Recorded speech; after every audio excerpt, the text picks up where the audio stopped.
Hello friends, and keeping in mind that your exams, college exams are going to end somewhere in the mid of December.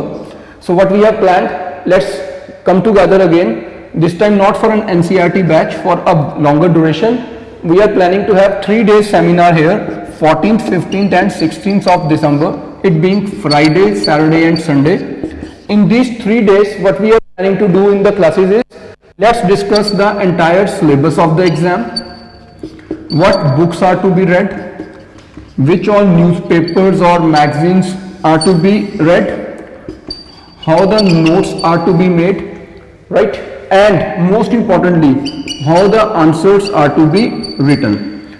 So 3 days and intensive interaction, again no charges, it's going to be all FOC, free of cost, complimentary for all students who intend to give IAS exam either in 2020 or 2021 or 2022, right? So I hope you understand this session is for students who are in either graduation first year or second year, or if you are in engineering or medicine, then it is for those students who are either in their second, third or fourth year, right?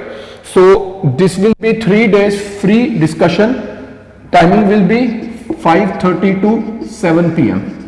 on 14th and 15th, Saturday being Sunday, 16th being Sunday. We will plan it in the last lecture on Saturday, that what time we can meet on Sunday, be it evening. It will be available only in classroom, not available online. So whosoever is interested in the nearby region who intend to prepare for this exam, come sit with us, let's discuss. And even parents are most welcome who want to accompany their children, so that even they can interact with us in case they have any doubts and if they want us to make any specific strategy for their children. Thank you very much.